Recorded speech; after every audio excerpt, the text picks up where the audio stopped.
com coragem e valor, pois aqui a peleja é dura, contra as hortes do vil tentador.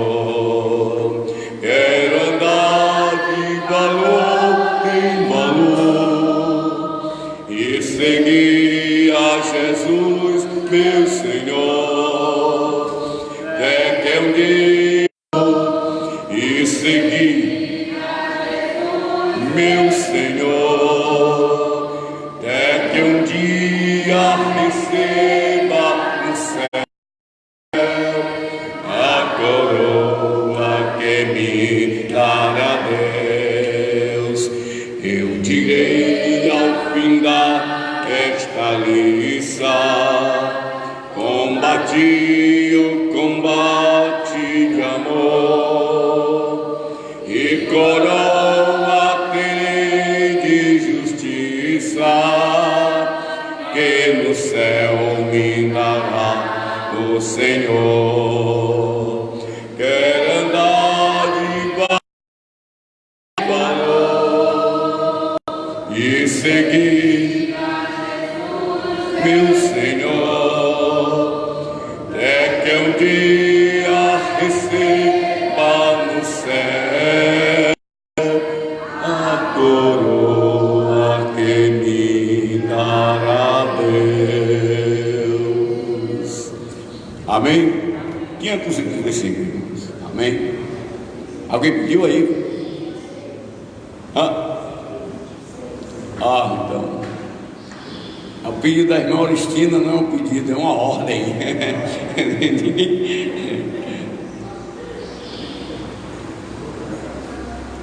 Amém. 126, irmãos.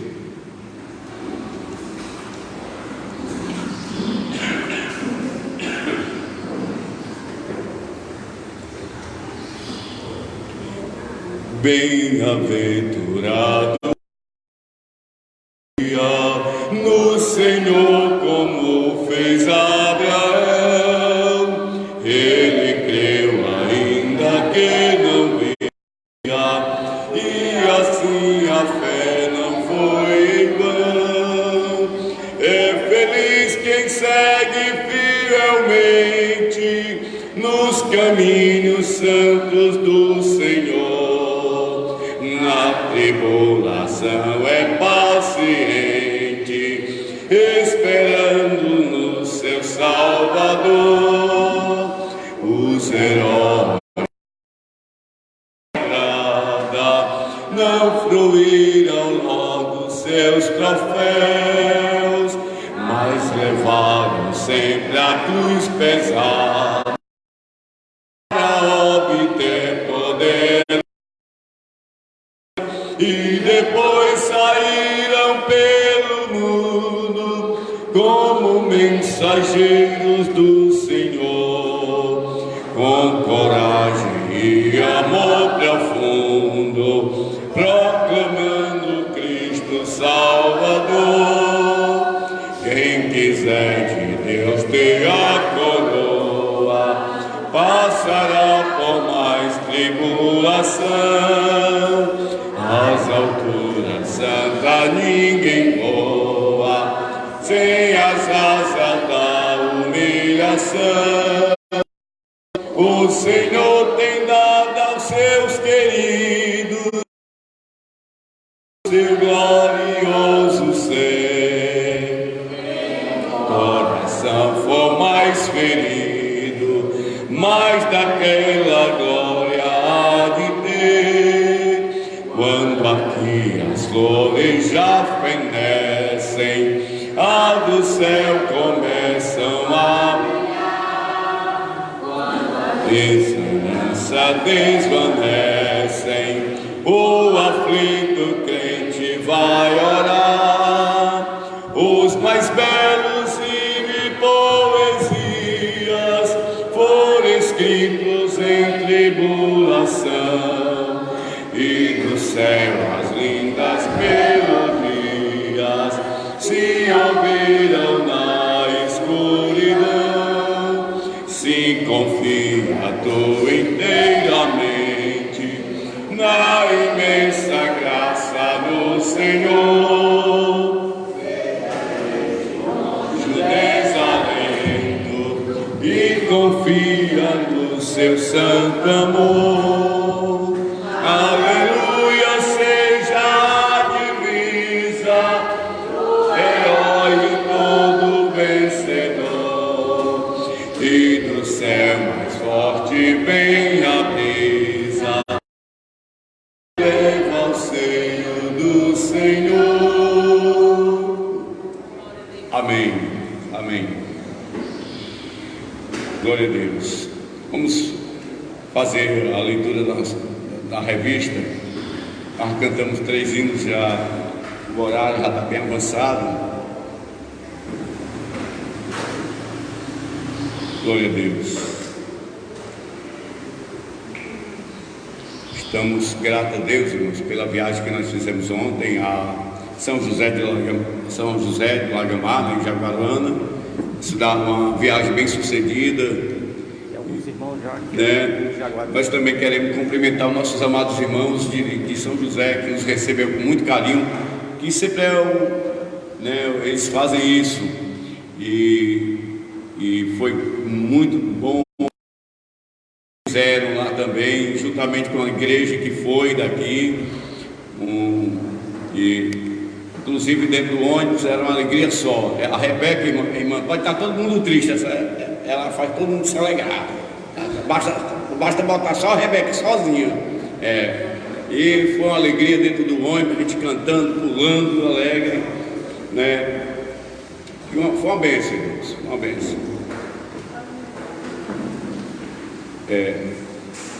Hoje é a lição de número 12. Lição de número 12, 22 de dezembro de 2019.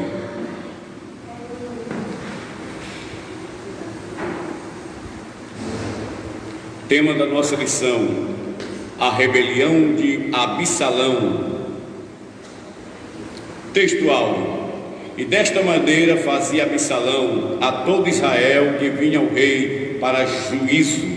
Assim furtava Absalão o coração dos homens de Israel. Segundo Samuel, capítulo 15, versículo 6. Verdade prática: a rebelião revela uma natureza depravada e apóstata contra Deus, visando apenas propósitos que contrariam a perfeita vontade divina. A nossa leitura bíblica em classe encontra-se em 2 Samuel capítulo 15, do versículo 1 ao 18. 2 Samuel capítulo 15, do versículo 1 ao 18. Em 2 Samuel capítulo 15, do versículo 1 ao 18.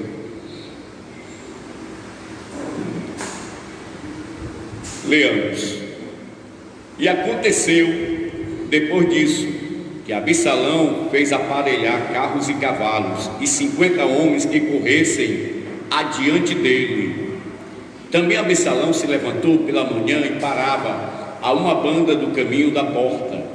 E sucedia que a todo homem que tinha alguma demanda para vir ao rei a juízo, o chamava Absalão a si e lhe dizia: de que cidade és tu? E dizendo ele: de uma das tribos de Israel é teu servo. Então Absalão lhe dizia: olha, os teus negócios são bons e retos, porém não tens quem te ouça da parte do rei. Dizia mais Absalão: ah, quem me dera ser juiz na terra, para que viesse a mim todo homem que tivesse demanda ou questão, para que eu lhe fizesse justiça. Sucedia também que, quando alguém se chegava a ele para se inclinar diante dele, ele estendia a sua mão e pegava dele e o beijava. Desta maneira fazia Absalão a todo Israel que vinha ao rei para juízo. Assim furtava Absalão o coração dos homens de Israel. E aconteceu, pois ao cabo de 40 anos, que Absalão disse ao rei: deixa-me pagar em Hebrom o meu voto em que votei ao Senhor. porque morando eu em Jesus, na Síria, voltou o teu servo um voto, dizendo: se o Senhor outra vez me fizer tornar a Jerusalém, servirei ao Senhor. Então lhe disse o rei: vai em paz. Levantou-se, pois, e foi para Hebrom, e enviou Absalão espias por todas as tribos de Israel, dizendo: quando ouvirdes o som das trombetas, direis: Absalão reina em Hebrom. E de Jerusalém foram com Absalão 200 homens convidados, porém iam na sua simplicidade, porque nada sabiam daquele negócio. Também Absalão mandou vir Aitofel, o gilonita, do conselho de Davi, à sua cidade de Gilo, estando ele sacrificando os seus sacrifícios, e a conjuração se fortificava, e vinha o povo e se aumentava com Absalão. Então veio um mensageiro a Davi, dizendo: o coração de cada um em Israel segue Absalão. Disse, pois, Davi a todos os seus servos que estavam com ele em Jerusalém: levantai-vos e fujamos, porque não poderíamos escapar diante de Absalão. Dai-vos pressa a caminhar, para que porventura não se apresse ele e nos alcance e lance sobre nós algum mal e fira a cidade a fio de espada. Então os servos do rei disseram ao rei: eis aqui os teus servos para tudo quanto determinar o rei nosso Senhor. E saiu o rei com toda a sua casa a pé. Deixou, porém, o rei 10 mulheres concubinas para guardarem a casa. Tendo, pois, saído o rei com todo o povo a pé, pararam num lugar distante, e todos os seus servos iam a seu lado, como também todos os quereteus, e todos os peleteus, e todos os geteus, 600 homens que vieram de Gate a pé, caminhavam diante do rei. Amém? Com essa leitura, mais uma vez nós cumprimentamos os irmãos com a gloriosa paz do Senhor, como também nossos irmãos que nos acompanham através do Facebook, a doce paz do Senhor Jesus e uma boa escola dominical, tá certo? Lembrando aos irmãos que nós estamos já no final do trimestre, né? Vindo outra revista para mais um trimestre, e os irmãos que desejarem a revista, continua sendo o mesmo valor, né? De R$8. Os irmãos já podem deixar a sua contribuição, porque se já tiver um certo valor acumulado, o pastor já vai comprar as revistas logo a partir de amanhã, né? E a gente já teremos as revistas né? Porque nós só temos mais um domingo. Domingo que vem, pronto, é a última lição do trimestre, vindo a nova revista. Então, se os irmãos já podendo contribuir com um valor para adquirir suas revistas, é o valor apenas de R$8. Amém? Pois é, então oremos. Querido e bendito Deus, obrigado, Senhor. Obrigado, porque nós sabemos, Senhor, que mesmo diante de todas as situações, por mais ruim que seja, o Senhor é bom para conosco. Nós queremos te agradecer, Deus, porque em meio às lutas e às dificuldades desta vida, Senhor, ainda há um lugar que nós encontramos e achamos uma doce paz que invade a nossa alma. E tudo isso procede, Senhor, da fonte que se chama Jesus. Senhor, nós queremos te agradecer, porque estamos aqui mais uma vez, dizendo e afirmando: até aqui nos ajudou o Senhor. Ó Senhor, meu Deus, neste momento, fala aos nossos corações através dessa mais uma aula que estaremos aqui, Senhor, meditando na tua bondade, na tua misericórdia, naquilo, Senhor, que tu és, que diferente do homem, porque o homem, Senhor, com toda a sua bondade, ele falha, Senhor, erra, mas a ti não, Senhor. Nós sabemos e reconhecemos que tu, Senhor, é a fonte de todo bem. E assim, Senhor, mais uma vez, nós te agradecemos em nome de Jesus. Amém e amém. Amém, pastor.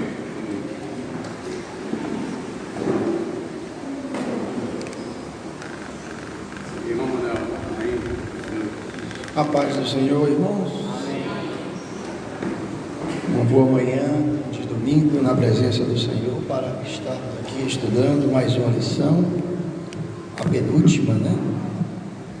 A penúltima deste ano, a penúltima do último trimestre, né? O quarto trimestre.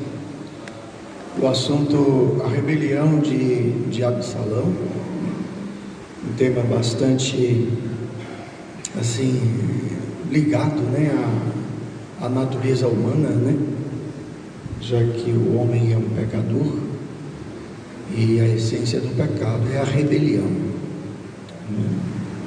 Então, a lição de hoje, o assunto de hoje, diz muito respeito a pecador. E aqui na verdade prática, queremos observar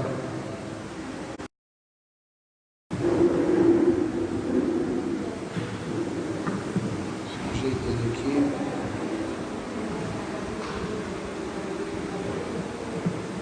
A verdade prática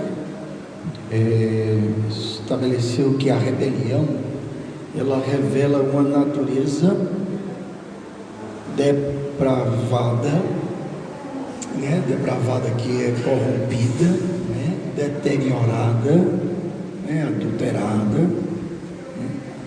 Depravada e apóstata, né? A apostasia é o abandono da fé, portanto, infidelidade, ok? A rebelião, a natureza pecadora do homem, é tanto depravada quanto apóstata. Jesus disse da geração humana: ó geração incrédula e perversa. É a mesma coisa, ok? Depravação e apostasia. Incredulidade, né? Pode ser sinônimo de infidelidade, né? A incredulidade, ou seja, a infidelidade e a depravação, isto é, a perversão, né? É a mudança, né, da verdade, ok? É a rejeição da verdade pela mentira. A carta aos Romanos, capítulo 1, versículo 18 em diante, o apóstolo Paulo vai discorrer sobre a humanidade, e a conclusão que ele vai chegar é que os homens amaram mais a mentira do que a verdade, rejeitaram a verdade, e aí constituíram para si ídolos, deuses, né? Tendo conhecimento de Deus, eles não deram glória a Deus, né? E procuraram constituir deuses. Isso é reflexo ou consequência da natureza humana caída, né? Essa palavra ou essa expressão natureza humana caída significa que ela perdeu a sua originalidade.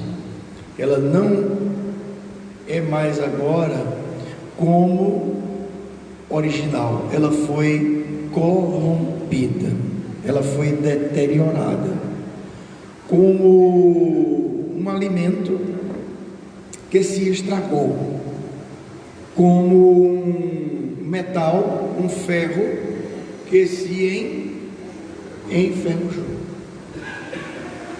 ok? E essa corrupção, essa deterioração, ela vai progredindo, né? Ela vai aumentando. A Escritura Sagrada dá a ideia exatamente desse evoluir, né? Desse aumentar, evoluir no sentido não de melhorar, mas de aumentar de volume, de intensidade, de expressão, a corrupção. É por isso que quando Deus fala a Abraão que a terra de Canaã, na qual peregrinava, né, seria dada à descendência dele, à geração dele, porque à medida do pecado dos cananeus, dos moradores de Canaã, ainda não havia chegado no seu limite. Então, o pecado, ele é assim, ele vai ganhando cada vez mais corpo, é um mal que vai se propagando, que vai se alastrando, ok? É uma característica do mal, da degeneração. Se Deus, na sua bondade, na sua misericórdia, não interviesse na humanidade, a humanidade já teria se autodestruído.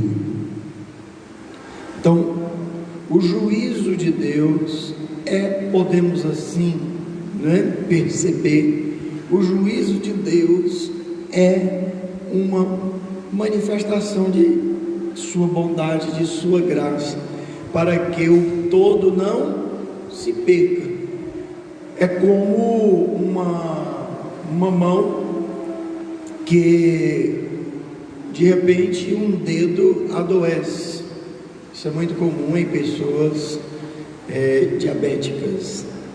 Um dedo adoece e não consegue mais ficar sarado, e o mal concentrado naquele dedo vai se alastrando, e para não perder a mão, corta-se o dedo. Às vezes, para não perder o braço, corta-se a mão, não é? Então, esse juízo, essa intervenção divina na humanidade, né, é para o bem do todo, né? E no juízo de Deus está presente também a sua bondade, a sua misericórdia, né? Porque Deus poderia, no seu direito, né,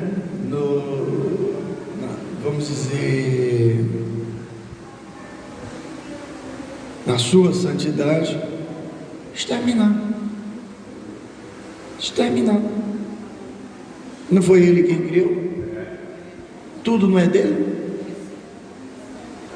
Então Ele tem todo o direito de exterminar, mas na sua bondade Ele decide resgatar, trazer de volta, e para isso Ele estabelece o caminho. Então não existem caminhos possíveis de redenção. A realidade é que há o caminho, um único caminho estabelecido por Deus para a redenção, para que o homem, o ser humano, volte, seja trazido de volta, porque o homem, o ser humano, não volta por si mesmo. O pecado é tão grave, afetou tanto a nossa natureza, que o homem não tem como voltar a Deus de si mesmo, por si mesmo. É preciso que ele seja trazido. Essa é uma doutrina bíblica acerca da natureza do pecado, da condição pecadora, né, da criatura humana. E aí Deus manifesta a sua graça em quem? Em Cristo Jesus, em dando o seu Filho ao mundo, João 3,16, porque Deus amou o mundo de tal maneira que deu o seu Filho unigênito, para que todo aquele que nele crê não pereça, mas tenha a vida eterna. Então, o caminho de Deus é Cristo Jesus. Salvação só em Jesus Cristo. Hoje essa mensagem ela é rejeitada, pelo homem pecador, o homem orgulhoso, o homem que quer por ele mesmo encontrar a salvação, estabelecer o caminho da salvação. E aí o homem pecador, ele é orgulhoso, ele é um rebelde orgulhoso, e ele rejeita o caminho de Deus e procura estabelecer ilusoriamente o seu próprio caminho, mas o caminho é Jesus, como ele próprio disse: eu sou o caminho, a verdade e a vida, ninguém vem ao Pai, só, não há outras alternativas. O caminho da salvação, da redenção, de voltar-se para Deus, de ser trazido de volta para Deus e entrar em comunhão com o Criador somente através de Jesus Cristo. Amém, meus irmãos? A história de Absalão é a história do homem pecador, do homem rebelde e do homem infiel. Absalão, filho de Davi, era o primogênito. Ele também era um jovem muito belo, ele era formoso. E esta rebeldia de Absalão, esta atitude, esta rebeldia declarada, manifestada publicamente, ela não é fruto do vazio, do nada.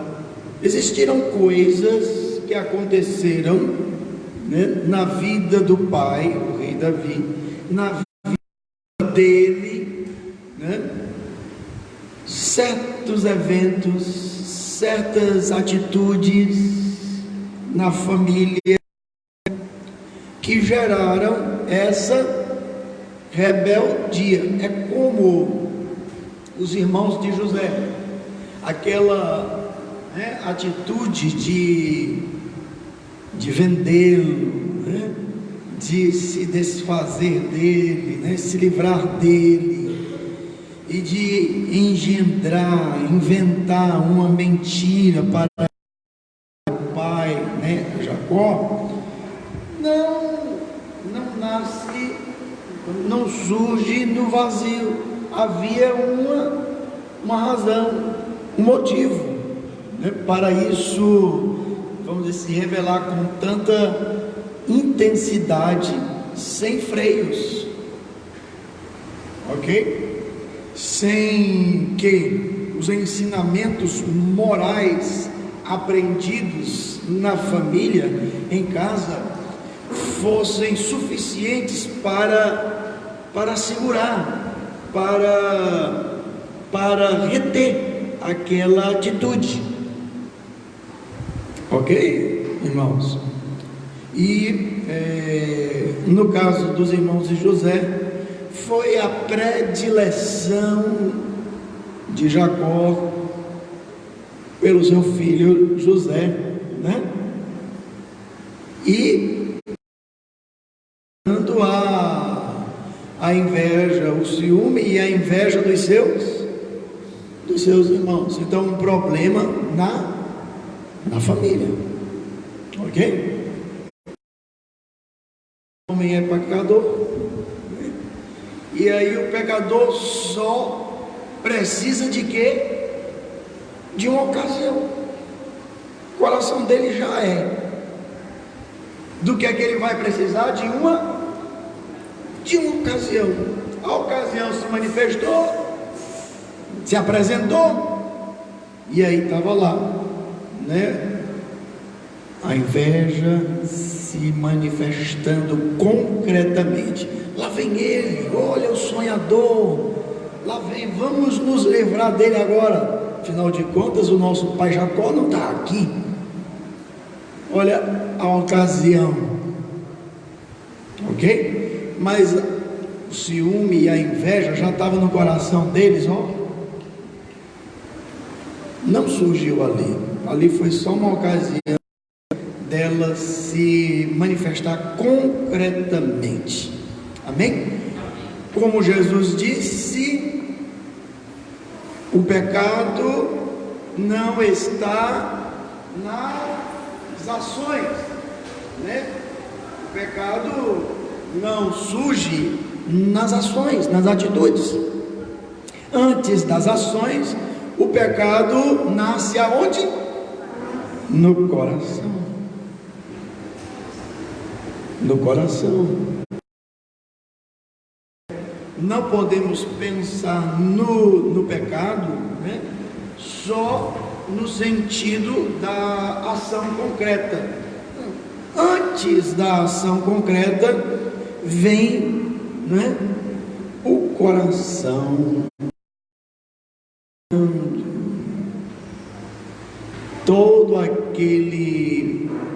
todo aquele pensamento que gerará o ato. Ok? Então nós, pela Bíblia Sagrada, temos que ver o pecado não em termos de ação, mas em termos de condição. O pecado é uma condição do coração, e isto é muito mais profundo, muito mais grave, muito mais complexo. E o pecado é um problema insolúvel, sem solução para o homem.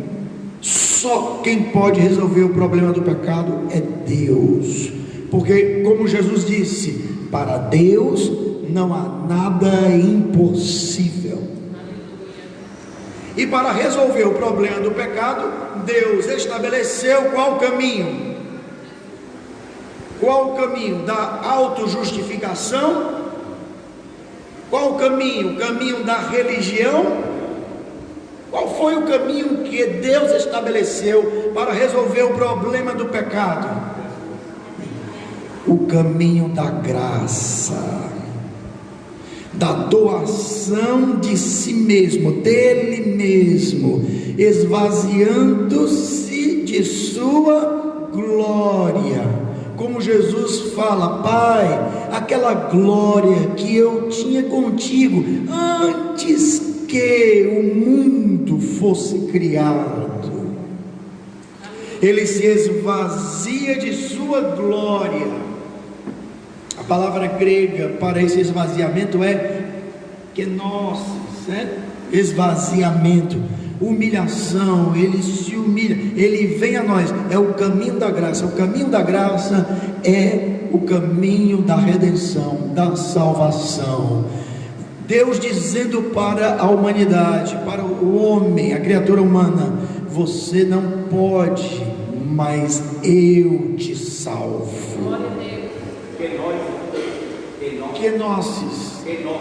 Kenosis, esvaziamento, que é só o termo grego, não é? Que está lá no texto bíblico, que diz que Jesus se esvaziou, não é?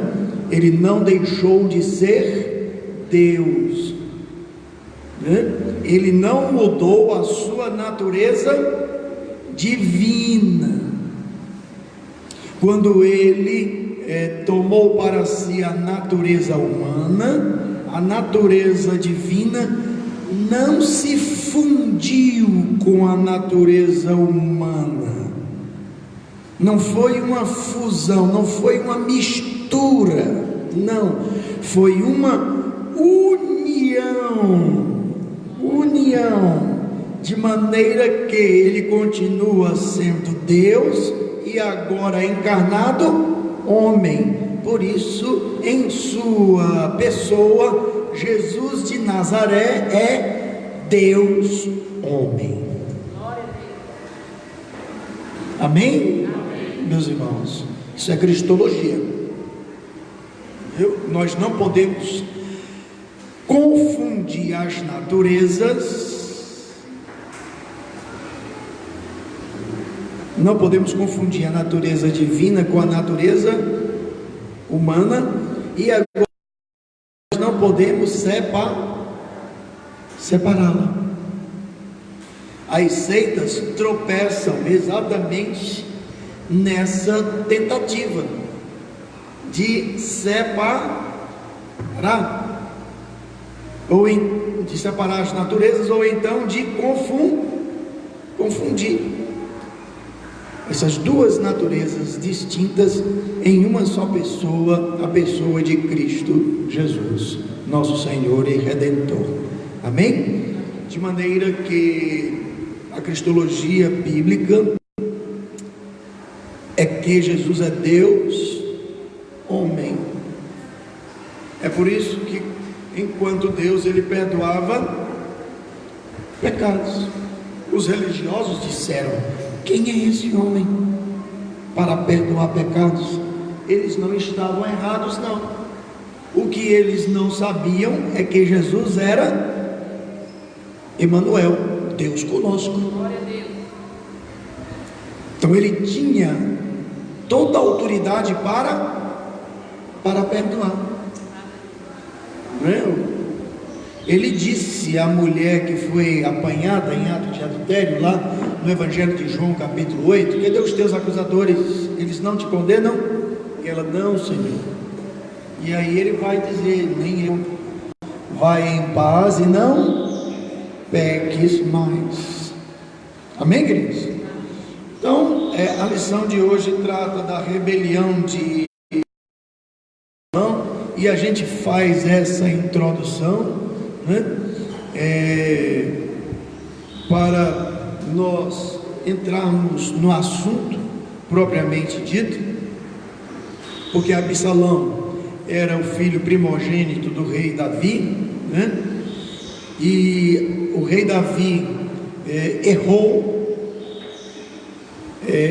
em algumas atitudes para com a sua família, e o primeiro erro de Davi foi a poligamia. Constituiu para si muitas mulheres. Se uma família é um desafio, muitas, você multiplica isso aí, Se administrar uma família, é desafiador para nós, já que nos confrontamos, teremos que nos confrontar com muitos problemas, com muitas dificuldades, como o apóstolo Paulo diz, com muitas tribulações. Aí você imagina a gente se casando com várias tribulações. Cada casamento é uma tribulação. Aí o indivíduo, certo dia um rapaz disse para mim: eu queria ter vivido, era no Antigo Testamento. Eu disse: por quê? Porque lá os homens podiam ter várias mulheres, e isso é muita vantagem. Eu disse: eu não sei se é vantagem não, viu? Qual é a vantagem disso? Para quem quer levar a família a sério, não tem nenhuma vantagem, Porque família é tribulação, e quem é casado sabe disso, não é verdade? Sabe que é. Então, Davi cometeu alguns erros, na família, porque Davi, embora fosse um homem de fé, embora, um homem de Deus, ele era também um pecador, que em alguns momentos de sua vida falhou. Nós estudamos aqui lições passadas, o erro de Davi, a falha de Davi, né? Ao adulterar com Batseba, não é? E ele cometeu outros erros no âmbito familiar, ok? Gerando consequências, né, terríveis para a sua vida, porque Deus nos dá o direito de escolher. Nós temos a liberdade de escolher, mas não temos a liberdade de não colher. Quem planta, colhe, e o que planta vai colher. Se plantou feijão, não espere colher milho.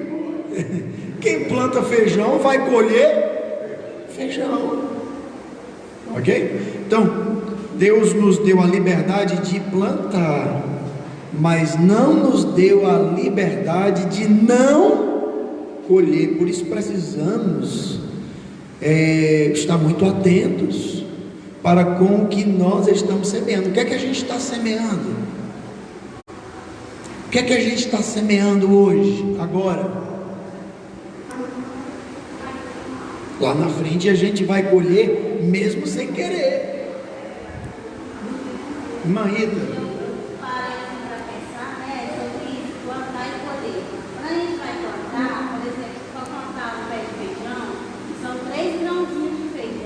em cada cova. Ah, é verdade, né? Irmã Ida está observando aqui, né? Que se planta 3 sementes de feijão ou de milho em uma cova, mas quando se colhe milho, pelo menos é numa espiga. Se planta 3 e vem quantas? Cada pezinho, 3 espiguinhas em cada espiga. Quantos grãos? Essa ilustração da irmã Rita lembra um ditado: quem planta vento, colhe tempestade. Colhe tempestade. Ou seja, a colheita é sempre do que a semeadura. Então a gente tem que pensar bem na vida, irmãos. Refletir bem, né? Refletir bem, ok? Então vamos lá. Os irmãos peguem aí a revista, são 10:07.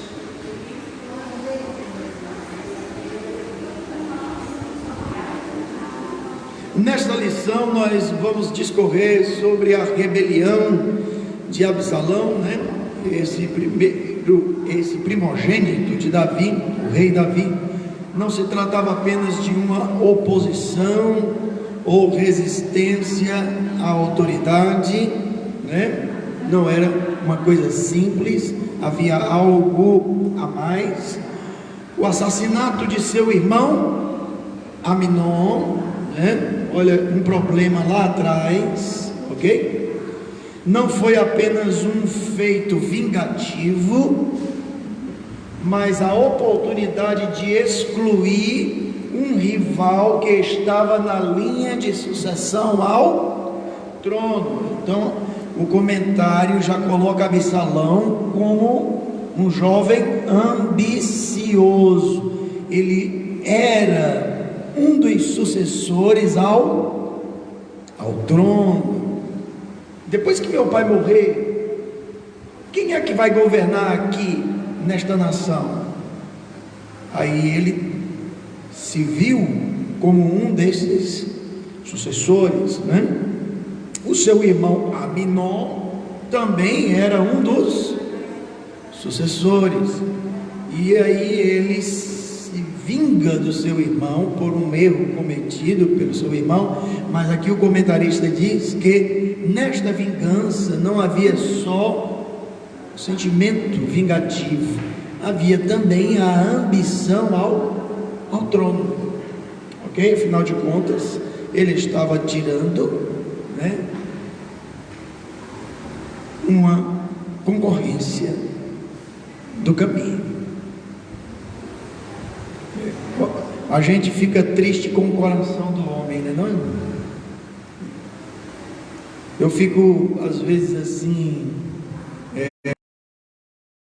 abismado com algumas expressões. Eu confio na humanidade, eu confio no homem, e aí a palavra de Deus chega para nós e diz: maldito o homem que confia no homem. Eu confio, não sei se os irmãos já ouviram essa expressão. Eu confio no homem, eu confio na humanidade. Para nós cristãos que recebemos a Bíblia como uma revelação de Deus, o homem é pecador e não inspira nenhuma confiança. Por exemplo, é Pedro quando diz: estarei contigo até a morte, não te deixarei. Aí Jesus disse: tu vai ficar ganho para me negar até igreja. Né? Falha de Pedro, né? Então a gente se engana com a gente mesmo. Vejo pessoas dizerem: eu confio no meu coração. Ou então alguém aconselhando o outro e diz assim: o que é que o seu coração está dizendo? Já ouviu isso? Faça o que o seu coração está mandando. E se o seu coração estiver mandando matar? E se o seu coração estiver mandando adulterar? O que é que você vai fazer? Então, esse pensamento não leva em consideração a realidade da condição da natureza humana. O ser humano é um pecador e ele não inspira confiança. Maldito o homem que confia no homem. Quando ela diz isso, não está mandando que eu e você ande desconfiando de todo mundo, não. É para que eu e você não coloquemos no homem, na criatura humana, a nossa esperança, a nossa confiança plena. Quer começar com nós mesmos, que a gente pensa que a gente eu sou bom. Aí... eu já escutei isso. Sou uma pessoa tão boa. Eu sou uma pessoa tão boa que se eu não for para o céu, ninguém mais vai. Porque uma pessoa falando de si mesmo. Pastor Samuel, o pastor Carlos, ele está aqui. Ele falou, eu até acho engraçado, dizendo que o plano... Pastor Carlos, a paz do Senhor, né? Carlos Monteiro, né? Isso. Ele diz assim que o plantar é opcional, o colher é obrigatório. Verdade, uma contribuição. Obrigado, pastor Carlos, aí nos acompanhando pela transmissão do Face. O colher é opcional, o plantar é opcional e o colher é obrigatório. Não tem como escapar da colheita. Ok, querido? Então vamos lá, avançando aqui, ó. Absalão era oportunista e ele era também perspicaz, astuto. Oportunista, ele percebia a ocasião oportuna, ok? Ele via a ocasião oportuna e ele também era o que? Perspicaz, astuto. Rapaz, a hora é essa, como é que eu vou fazer? E aí o texto que nós lemos aqui em classe mostra o que Absalão fez. O que foi que ele fez? O rei acumulava, né, duas funções hoje no governo da nação. O rei agregava na sua pessoa duas funções. Que funções eram essas? A função executiva, ele, né, era o executivo, era quem determinava, né, as ações, o executivo, e ele também era o juiz. Ele julgava ele era legislativo. O rei não tinha a função legislativa. E quem fazia o legislativo? A quem cabia, né, o legislativo? Ora, as leis já haviam sido dadas por Deus através do profeta Moisés. Então as leis estavam já estabelecidas. O rei executava as leis e ele julgava as causas, as demandas do povo. O povo trazia ao rei as questões, né? As demandas. Ele julgava, logicamente, ele tinha uma equipe de conselheiros, ok? Para orientá-lo nessas questões, mas a palavra final, quem dava era o rei. E aí Absalão foi oportunista, porque as pessoas vinham para apresentar suas questões e ele se antecipava. Não tem ninguém, está todo mundo ocupado.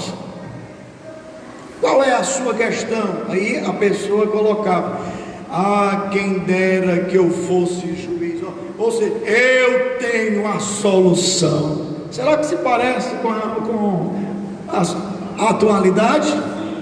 Eu tenho a solução para o seu problema. E aí ele se apresentava como sendo o Salvador, alguém que tinha a solução, vamos dizer assim, rápida para as questões da sociedade, para as demandas, né, os anseios do povo, da sociedade. Sendo o quê? Oportunista. Ok? Foi oportunista. Outra ocasião em que ele foi oportunista,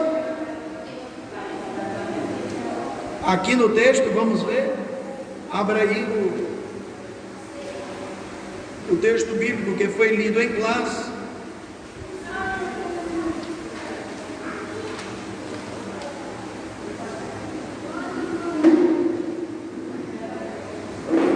Outra atitude oportunista, vamos identificar aqui como o populismo. O populismo. Estando o povo insatisfeito, cheio de queixas, cheios de solicitudes ou demandas não atendidas, né? Que foi que ele fez? Começou a agradar o povo, populismo. E aí, olha, versículo 5 do capítulo 15: sucedia também que quando alguém se chegava a ele para se inclinar diante dele, o que era que ele fazia? Ele estendia a sua mão, pegava dele, ou seja, levantava aquela pessoa e agrada ou não agrada? Olha aí, rapaz, o filho do rei, o futuro sucessor do trono, me tratou tão bem. Olha aí, rapaz, esse é o homem para reinar. Cadê o rei? Cadê o rei? Está lá dentro do palácio. Cadê que ele está me vendo? Não é assim, não? Esse é quem é para ser o rei, que me levanta e me beija, não aquele que está ali dentro do palácio, que nem de mim se lembra. Populismo, cuidado com o populismo daqueles que se apresentam como solução dos problemas da humanidade, da sociedade. Porque, irmãos, olha, a solução para o problema da humanidade é o novo nascimento, é a regeneração, é a conversão do coração a Deus. Ok, irmãos? A solução é essa. Não existe solução, né, real fora disso. Ok? Então vamos lá. Outra atitude.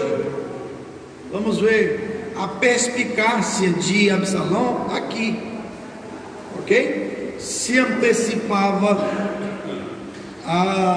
ao juízo das questões do povo, né? Agradava o povo, conquistava a simpatia do povo, e isso não era sincero, isso tinha um objetivo por trás, ok? Isso não era sincero. Teve, né, a ajuda de Ahitofel, que foi um dos conselheiros de Davi. Agora veja outra atitude astuta. Ele está tramando, Absalão está engendrando um plano de chegar no trono antes do falecimento do pai. Ok? Antes do pai falecer. Versículo 7. E aconteceu, pois, ao cabo de 40 anos, que Absalão disse ao rei: 40 anos, Davi já estava no final do seu reinado. Ok? Absalão chega para o rei e diz: deixa-me ir pagar em Hebrom o meu voto, que voltei ao Senhor. E aí o caboclo se apresenta como? Religioso, piedoso. Tem alguma diferença dos dias de hoje? O que é que os que se propõem ao governo fazem hoje? Estão lá dentro das igrejas, a mesma coisa, não mudou, se apresentando como pessoas piedosas, de fé, devotas, porque sabe que isso vai agradar. Mas aquilo é sincero? Não é. Tinha um plano por trás. Aí ele vai dizer no versículo 8 ao pai, está falando com o seu pai, o rei Davi: porque morando eu em Jesus, ele ficou exilado, depois que ele vinga, né, o seu irmão, depois que ele tira a vida do seu irmão Aminon. Aminon tinha atentado contra a irmã legítima dele, né? E aí Aminon era só meio irmão, né? Meio irmão, era filho de Davi, mas por parte de uma outra mãe, ok? Eles eram meio irmãos só por parte de pai. E aí quando ele se vingou do atentado de Aminon à sua irmã, ele ficou exilado. E aí ele diz: morando eu em Jesus, na Síria, noutro país, voltou o teu servo um voto, dizendo: se o Senhor outra vez me fizer tornar a Jerusalém, servirei ao um homem de fé, um homem piedoso, religioso, dedicado. Mas tudo aquilo era uma capa. Irmão Edson, pastor, aqui no versículo 6 diz a parte final, diz assim: furtava Absalão o coração dos homens de Israel. Porque a palavra furtar é diferente de roubar. Furtar é por questão de descuido, subtrair alguma coisa de alguém por descuido. Roubar é tomar força. Boa observação. Aí no caso aqui se percebe que foi Davi que teve um descuido, Foi num descuido de Davi, do rei Davi, que Absalão fez isso, furtando, né, numa distração de Davi, tirando o coração do povo do rei e direcionando para a sua pessoa, né? Então o furto, a diferença entre roubo e essa, né? Que no roubo existe a ação violenta, né? O tomar, né? O roubo é caracterizado pela ação violenta, né? Contra a vontade da vítima. E o furto não, é um descuido, né? É um descuido. O furto acontece no descuido da vítima. É por isso que quem furta é chamado de descuidista. Quem perdeu é descuidista. Entendeu? Descuidista. Ele age no descuido, na falta de atenção da vítima. Morestina estava consciente. Sim. Estava consciente. É uma pergunta da Morestina, se ele estava ciente de que aquilo que ele estava fazendo era errado. Estava tão ciente que aqui agora a sua última estratégia foi essa: pedir ao pai licença a Hebrom, porque lá em Hebrom ele concluiria, né, o seu plano. Lá em Hebrom, afastado do rei, ele arrebanharia, alistaria um exército de homens que estivessem dispostos a lutar por ele e tomar o reino. Ok? Afinal de contas, isso iria ser impossível nas barbas do rei. Diante dos olhos do rei, isso não seria possível. Então ele se afasta, usando como argumentação uma vida de piedade, de devoção ao Senhor, servirei ao Senhor, mas o plano é avançar. E o passo seguinte era alistar um exército de homens guerreiros que estivessem dispostos a guerrear por ele. E isso aconteceu.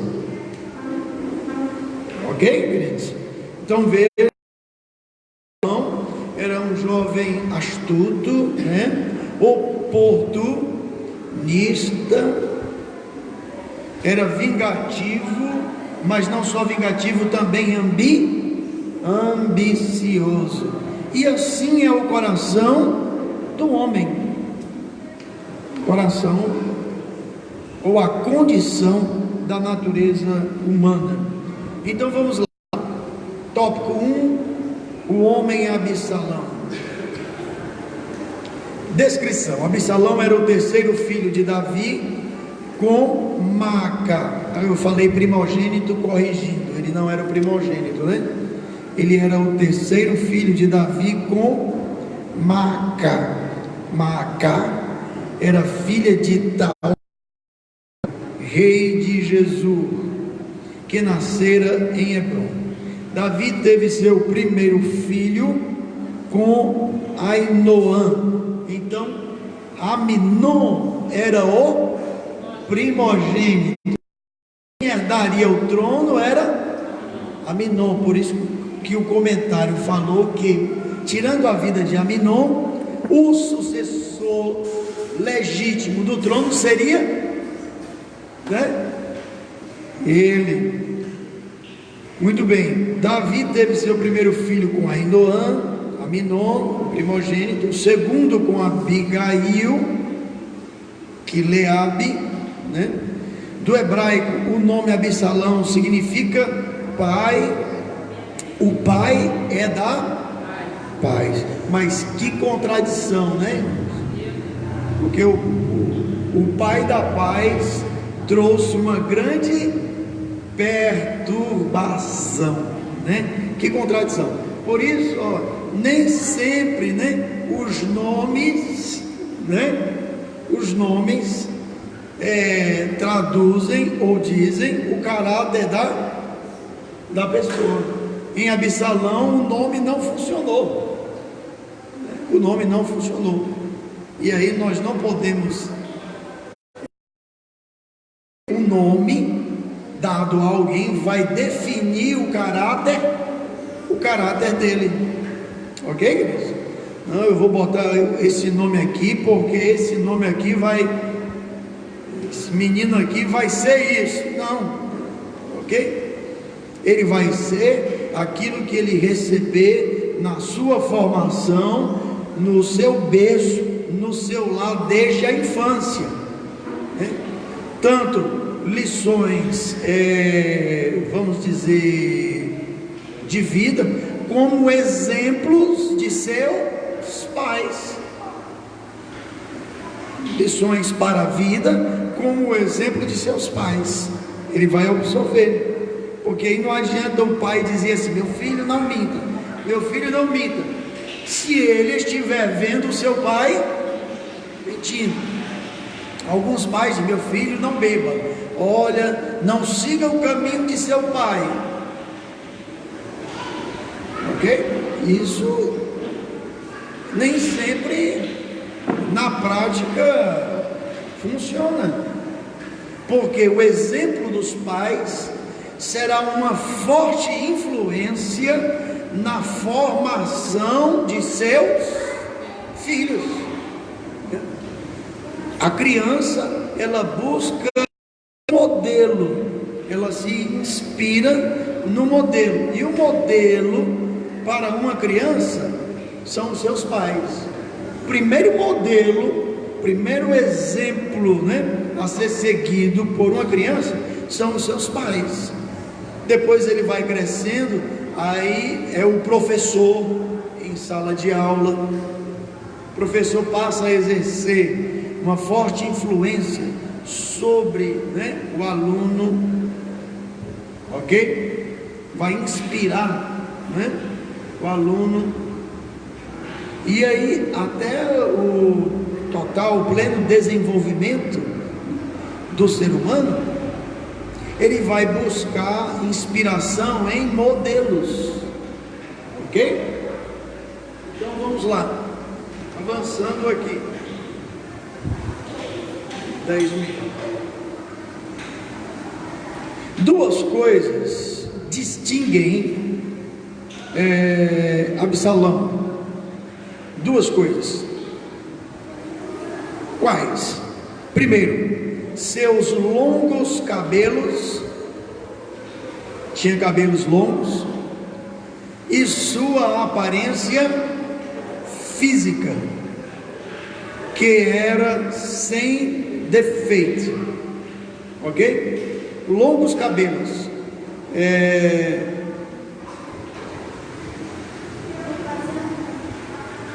Absalão era muito vaidoso. Esses cabelos longos eram enfeitados com tranças de fios de prata. Portanto, a cabeça de Absalão pesava um pouquinho mais, ok? Então isso mostra que esse cuidado com a aparência, cuidado extremo, né? Cuidado extremo com a aparência, esse foco exagerado, né? Sem limites na aparência, mostra a sua extrema vaidade.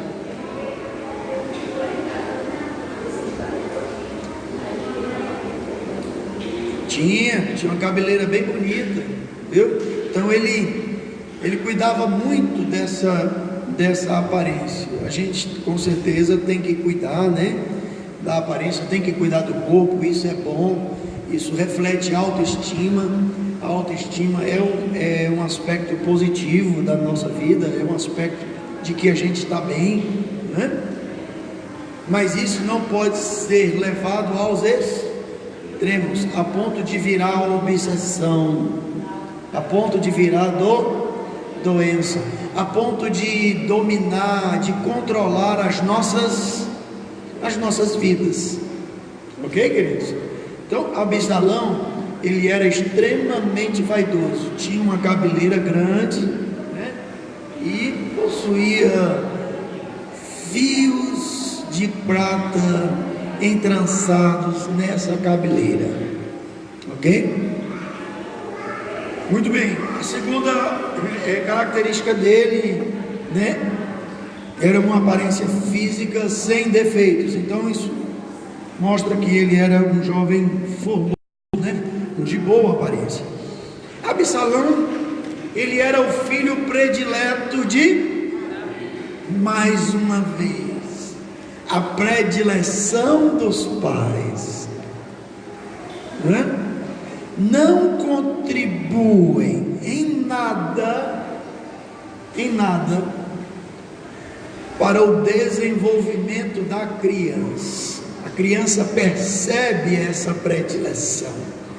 Olha, menino não gosta.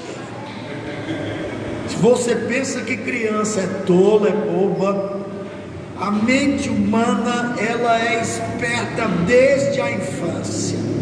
E a criança percebe a predileção dos pais, quando os pais têm preferência por ele, e no processo de desenvolvimento da criança. Nem é bom para ele e nem é bom para os demais. Não é bom para ninguém.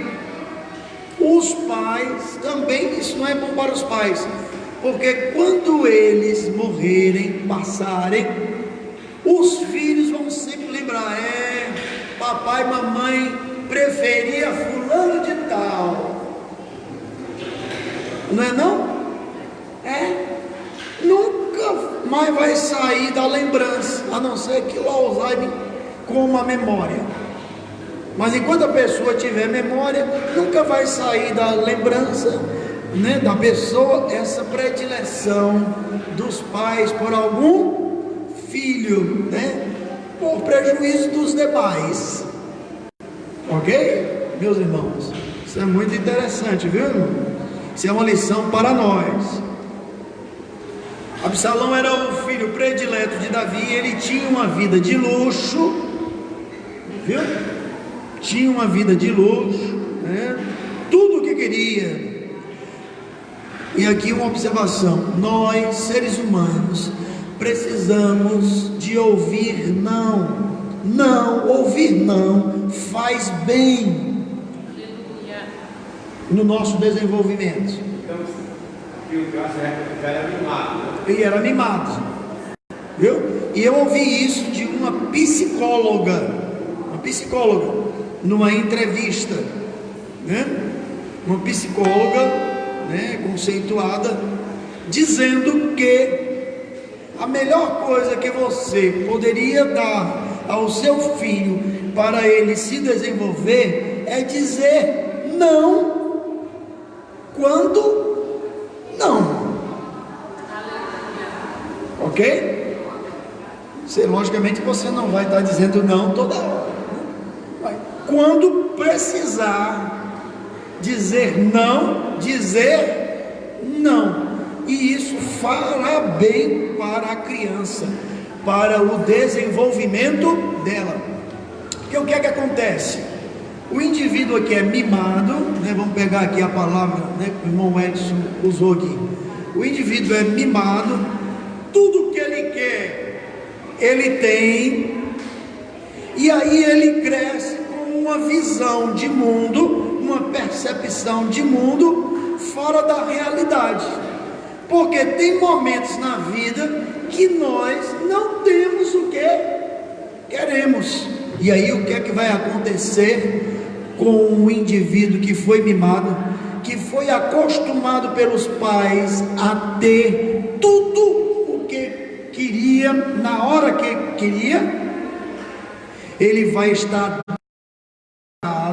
emocionalmente para as decepções da vida, para as frustrações da vida, e não quer perder, não quer ouvir não, e ele vai ser capaz de cometer o suicídio, de tirar a própria vida diante de uma frustração. Ok, irmãos? Então, deixa eu fazer uma pergunta bem direta e prática. Você quer, em sã consciência, isso para o seu filho? Você quer? Você quer que o seu filho esteja despreparado para a vida? Olha, nenhum de nós, pais, queremos isso. Mas muitas vezes é exatamente isso que os pais estão fazendo ao mimarem excessivamente os seus filhos. Ok? Bom, minha mãe teve 14 gravidez. Dessas 14, 9 se criaram. Eu sou o nono, né? Sou o mais novo, podemos assim dizer, né? Sou o mais novo já velho. O mais novo já velho. E aí, 9 filhos, tinha que cuidar dos 9. Então, é mais difícil escolher um para predileção, não é? Mas, hoje é muito fácil. Por quê? Porque os casais têm um, quando no máximo 2. Né? E aí desejam dar tudo o que aquela criança quiser. Então é mais fácil esse mimo hoje para essas famílias reduzidas, né? Pequenas, ok? Mas está aqui o alerta, devemos ter cuidado. Eu mesmo tive 2, né? Com a minha esposa, nós temos 2 filhos, bênçãos de Deus. Misael está online, viu? Quem? Misael. Misael aí online, Deus abençoe, né? Meu filho. Mas a gente está mostrando assim como é fácil hoje, né? Os pais mimarem seus filhos. Era difícil uma mãe com 9 filhos estar mimando, né? Era muito menino, né? Não tinha tempo para mimar não, irmão. E numa época que não tinha ferro de engomar elétrico, era ferro de engomar a carvão. Numa época que não tinha máquina de lavar roupa, não tinha máquina de lavar prato. É porque hoje tem até máquina de lavar prato. Você bota só o prato lá dentro, copo, colher, talher, já sai tudo sequinho, viu? Numa época, as máquinas de lavar hoje, as enxutas, já saem enxutas. Eu tive, né? Eu e minha esposa tivemos com a nossa filha, né, ali no Canadá, onde está morando, e aí fomos com ela uma vez colocar as roupas sujas lá para lavar. E é um local, é um condomínio, né? Então tem várias máquinas de lavar roupas, certo? Chega, bota uma moedinha e esperamos meia hora ali no local mesmo. Quando terminou já estava tudo lavado e seco. Já. Então, mas minha mãe tinha, olha, além disso, de lavar na mão engomar com ferro a carvão, tinha que dar conta da comida para esse bocado de menino, e menino aperreia, né? Menino, quando tem fome, chora, misericórdia, não é não? Papai, mamãe, eu quero, não é? Então hoje, para as famílias que o número de filhos é assim menor, né, é mais fácil, a gente está querendo mimar, mas o mimo excessivo, irmãos, não é bom. Assim também como a falta de carinho não faz bem. Uma criança precisa de abraço, uma criança precisa de beijo, uma criança precisa se sentir amparada, cuidada, protegida, e isso os pais transmitem na criação. Então, equilíbrio. O nosso alerta aqui é pelos excessos. Aqui o comentário diz que Absalão tinha uma vida de luxo, estava a seu dispor um carro e 50 homens que corriam diante dele. Tinha uma personalidade e capacidade para furtar o coração do povo. Ele era astuto. Biograficamente, há muitos detalhes sobre o homem Absalão, em especial quanto à beleza física, mas nenhum destaque para a sua vida espiritual. Quando ele fala da sua vida espiritual, ele estava fingindo. Quando ele diz ao pai que ia servir ao Senhor, ele estava fingindo, não estava sendo sincero. Então, descuido para com a vida espiritual. O que é que a Bíblia diz com relação a isso?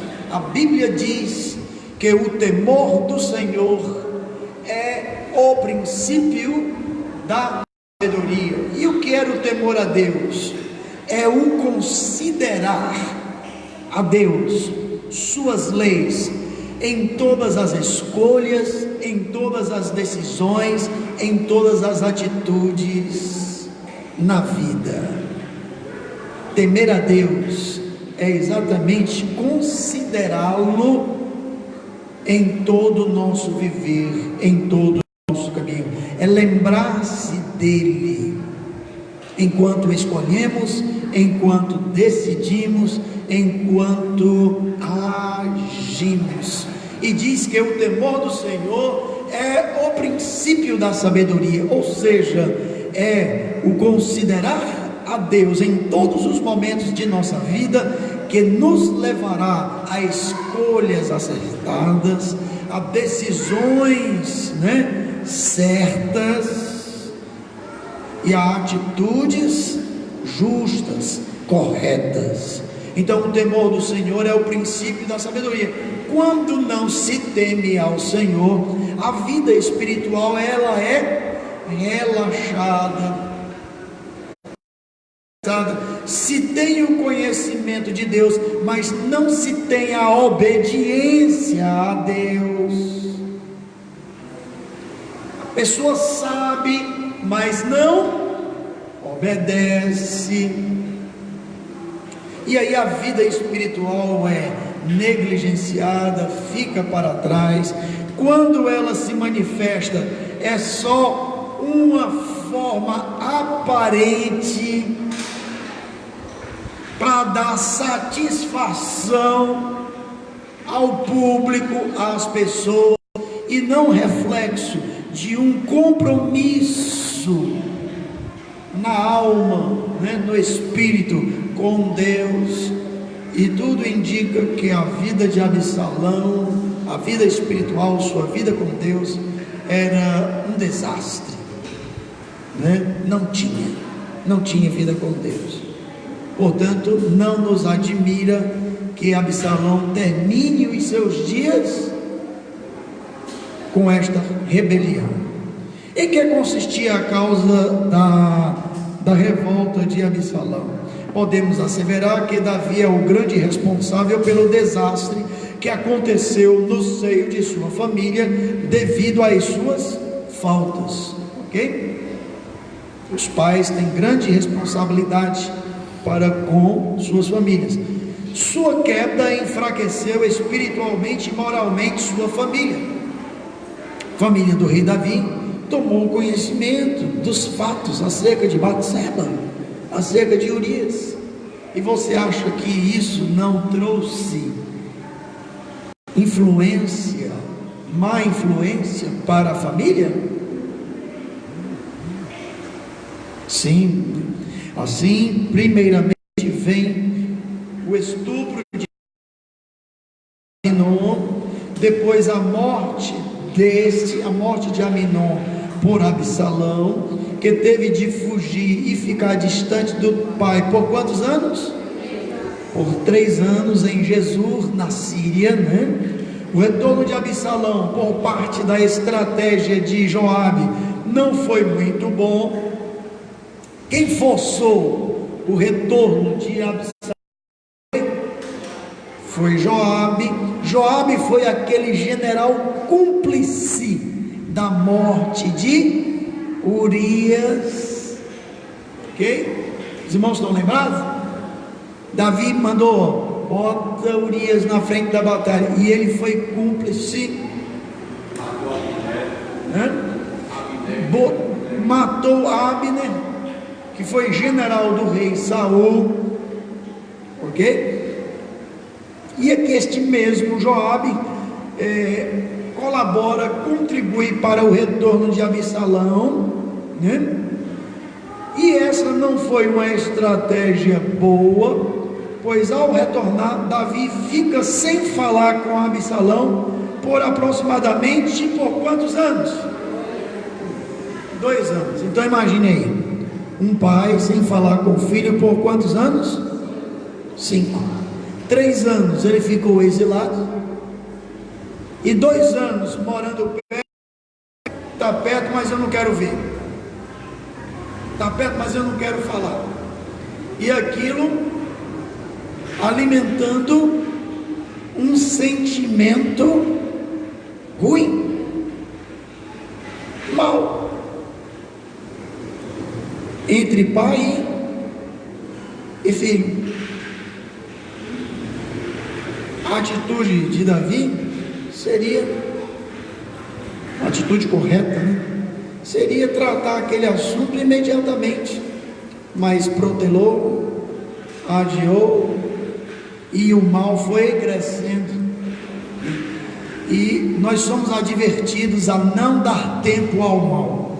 A Bíblia diz: não se ponha o sol sobre a vossa ira, não dê tempo ao mal, ou seja, corte o mal pela raiz o mais rápido que você puder. Não alimente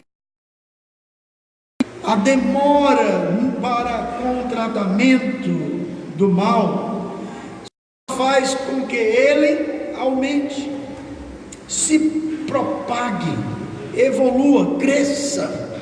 E Davi errou mais uma vez, não tratando o problema com Absalão imediatamente. 3 anos não foram suficientes, 2 anos. Depois de 2 anos aqui, Absalão é chamado para uma conversa. Isso resultou em grande ódio e amargura no seu coração. Para com quem? Para com o pai. Problemas de família. Nada justifica o procedimento errado dos filhos.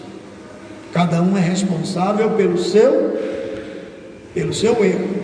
Nada justifica.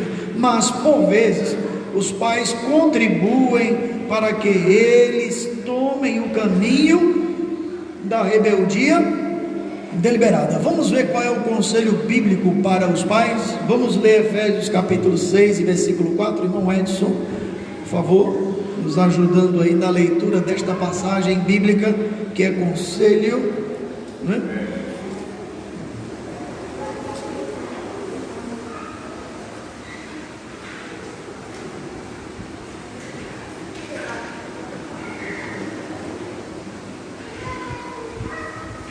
Versículo 6 e 4.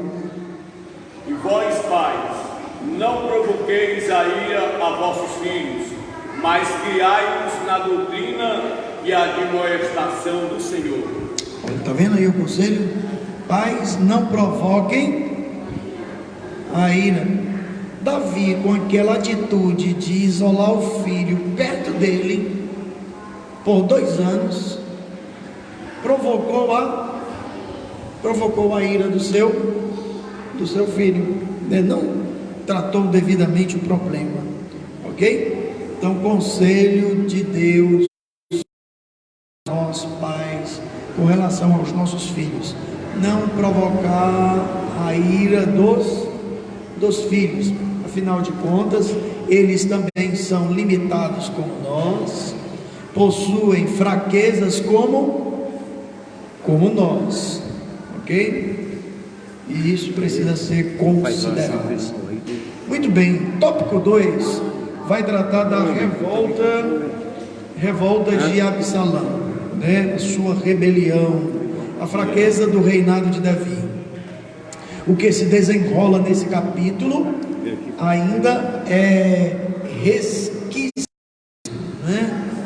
O que é resquício? É restos, né? É resto, é marca, né? Do pecado cometido por Davi.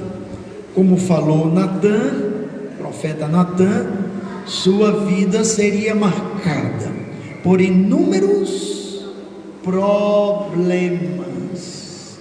O pecado de Davi com Batseba traria futuros problemas, né? E essa revolta de Absalão não ocorre no vácuo, no vazio, é uma consequência lá do erro cometido por Davi, né? Davi, ao ocultar seu duplo pecado, porque foi adultério e homicídio, né? Pôs-se a levar uma vida relaxada, tanto espiritual quanto publicamente. Ele não estava mais julgando as causas como deveria, relaxou no julgamento, não tinha mais tempo para o povo. Os problemas do reino acumulavam-se, aumentando grandemente a insatisfação do povo. O servo de Deus deve fazer de tudo para proceder corretamente perante Deus e perante o povo, principalmente o servo que está em função de liderança, né? Pois a fragmentação de sua vida moral, fragmentação é o enfraquecimento, tá? De sua vida moral e espiritual, pode abrir e vai abrir portas a uma tempestade incontrolável, levando-o a significativas perdas. A exigência de Paulo: sejamos o quê?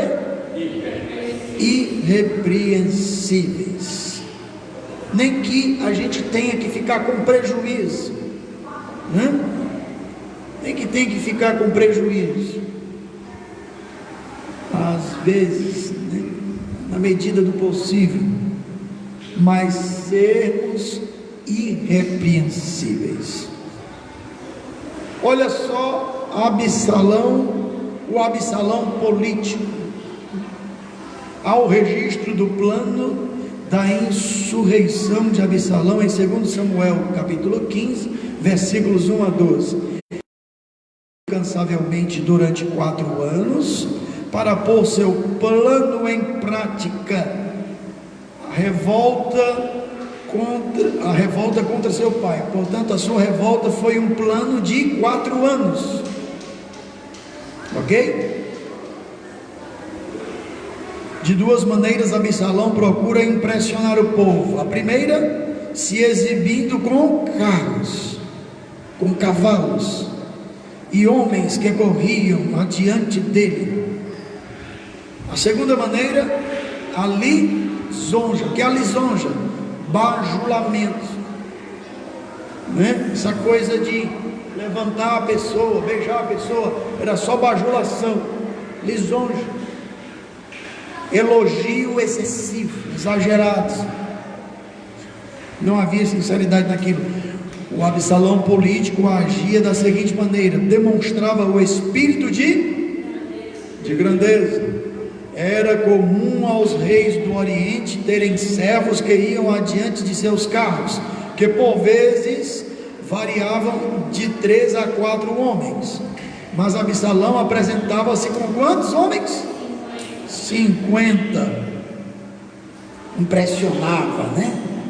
Vaidoso, né? Ainda exercia uma função que não era sua. Ele sentava-se à porta da cidade como? Quem era o juiz? Era o rei. Mas não era. Então ele se apresentava como juiz, mas não era juiz. Apresentava as falhas no setor administrativo do rei, dizendo que não havia pessoas capazes indicadas pelo rei para atender ao povo. Depois fazia falsa bajulação.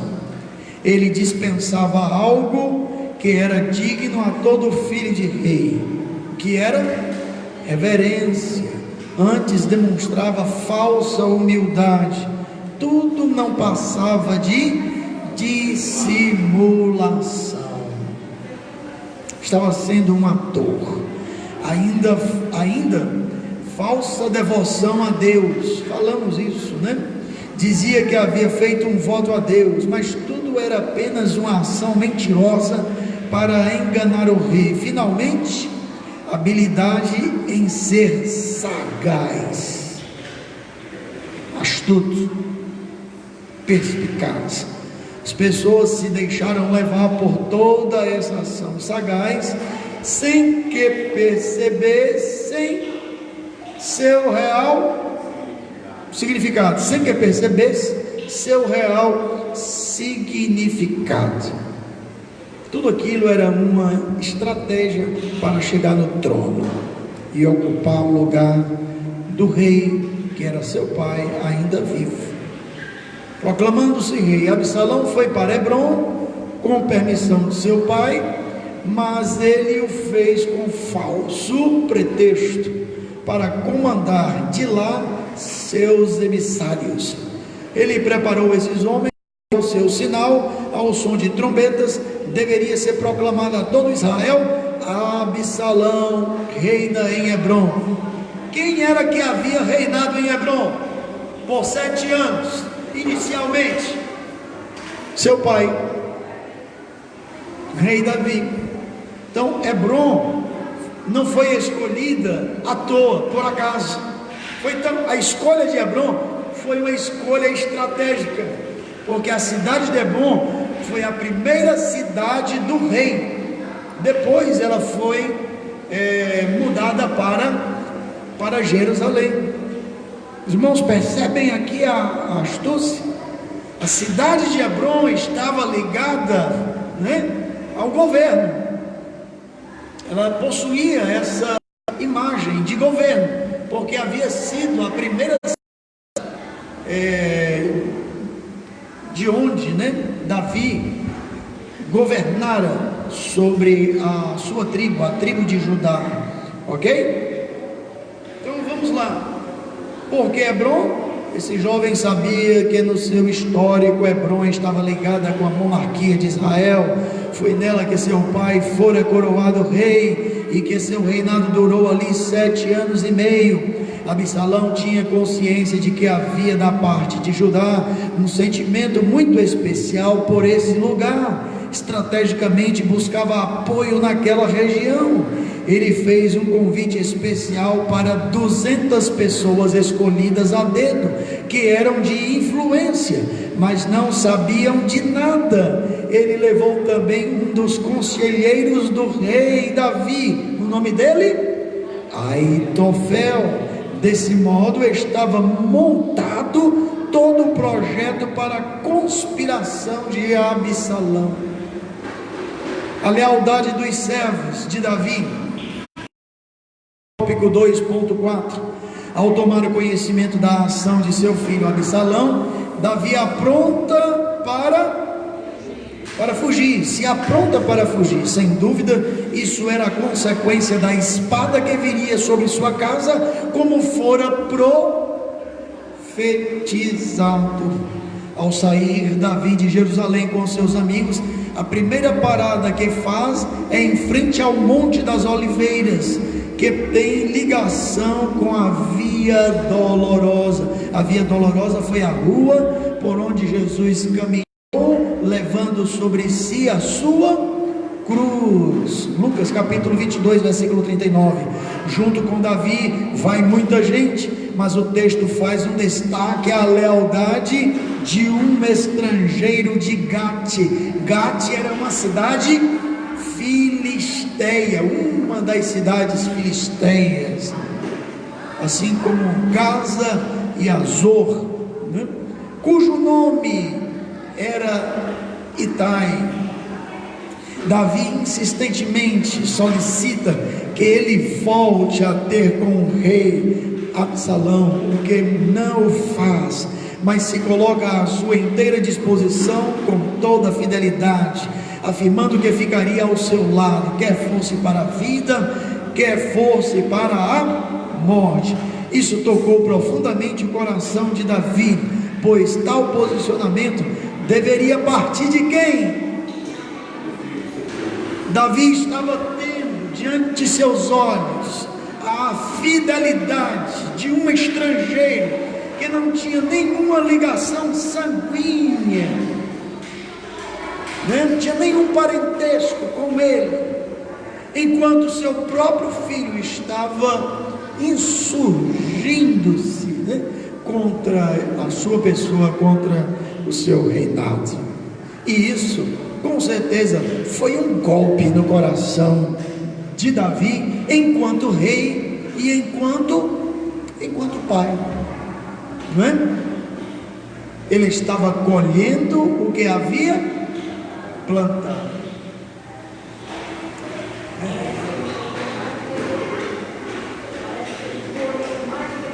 É aquilo que a irmã Rita observou, né? O irmão Alexandre está dizendo, né? Parece que Davi colheu mais do que plantou, porque a colheita é sempre maior que a semeadura. A gente chega aqui 11:05, né? No tópico 3, e o tópico 3 trata de como tudo isso terminou. Tudo isso pode terminar bem? O que começou mal pode terminar bem?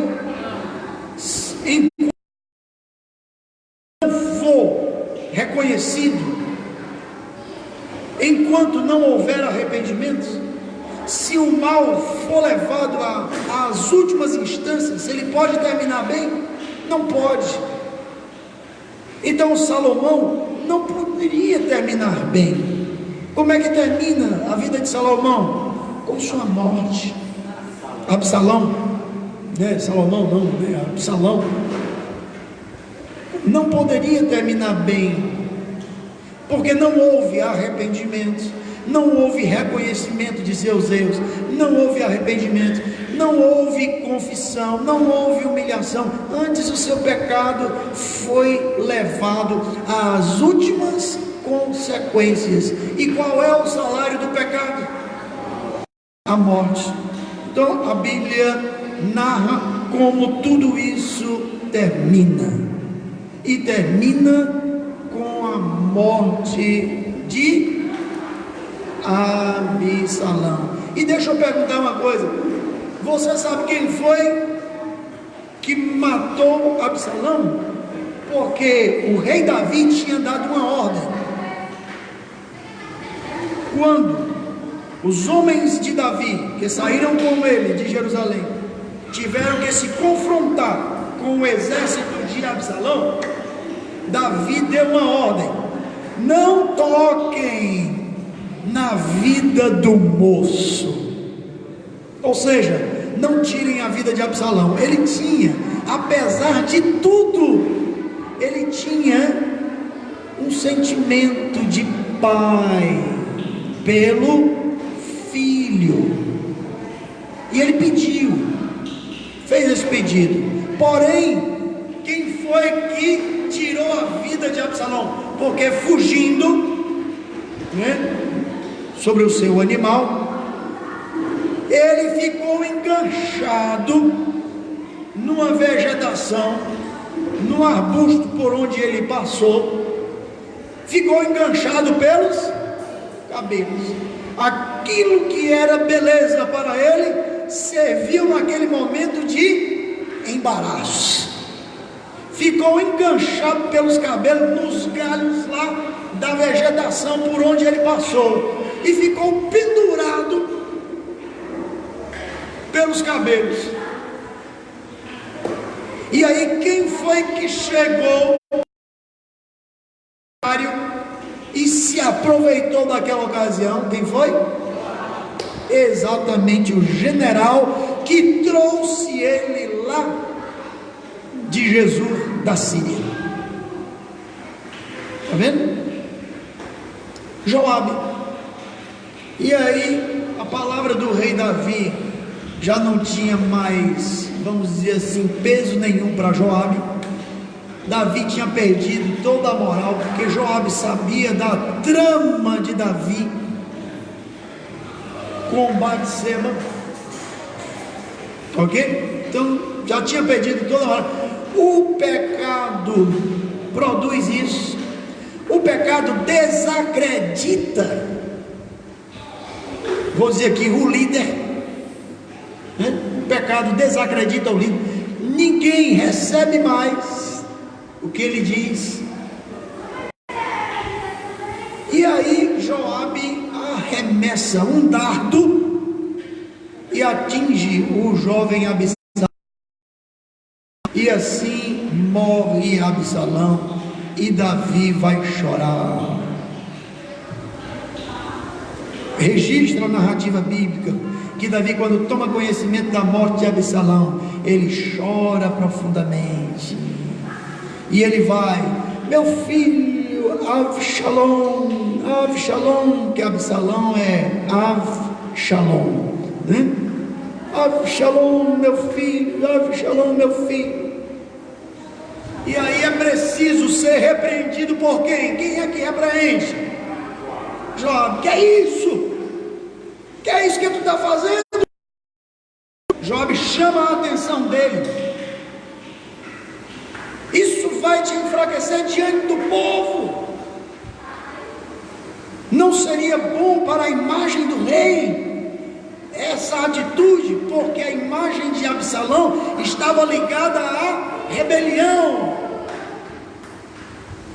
Entende, os irmãos? O rei precisava se mostrar forte naquele momento. Então Joabe foi quem também repreendeu Davi, e Davi reconheceu isso, né? Mas tudo isso mostra como termina o erro quando levado às últimas consequências. Então, antes de tudo terminar, a Bíblia recomenda: arrependa-se, confesse o seu pecado, abandone-o, deixe-o e volte-se para o Senhor. Porque para Davi houve restauração, mas para Absalão não. Amém, queridos? Que esta lição ou estas lições sirvam para todos nós, e que nós levemos a palavra de Deus no coração, para, como diz o salmista, vivermos à luz desta palavra. Lâmpada para os meus pés é a tua palavra para o meu caminho. Deus assim nos abençoe a todos nós. Amém.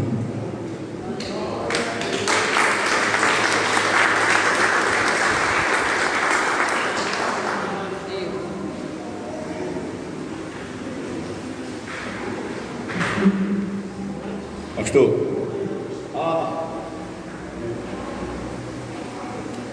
é assim comigo mesmo, né? Bom,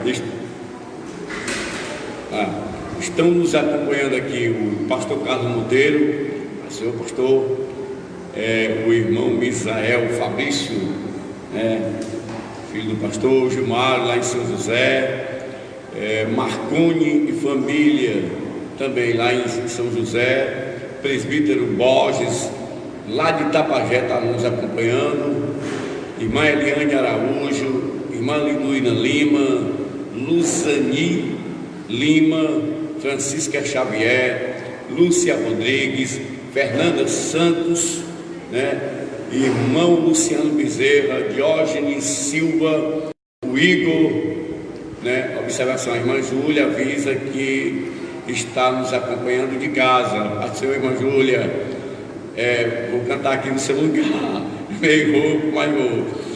Ela está fazendo um almoço especial para seu esposo, que está completando mais um ano de vida. Nossos parabéns, irmão Messias. Pois é, então, a todos os irmãos que nos assistem, amém. Tá certo. Então, a todos os irmãos, a paz do Senhor, amém, que nos acompanham, e com certeza foi uma boa e a maravilhosa escola dominical. Pastor Samuel, 628. Não é para tocar não, é só para... é o louvor que eu estava ali falando ontem. Bom, vamos lá. 620. Ele é curto. Além do céu azul, foi Jesus preparar um lar para dar vitória alcançar.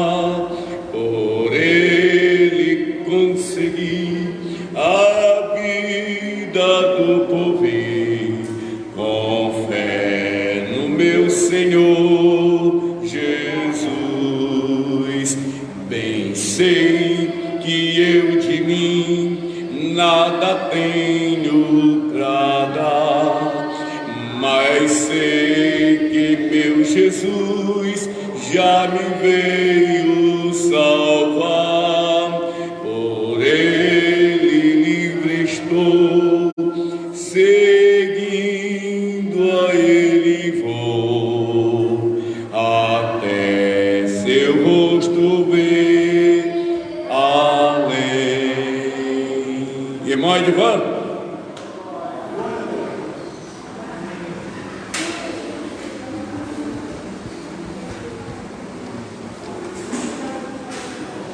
a paz de Cristo, ficamos de pé em nome de Jesus, glória a Deus.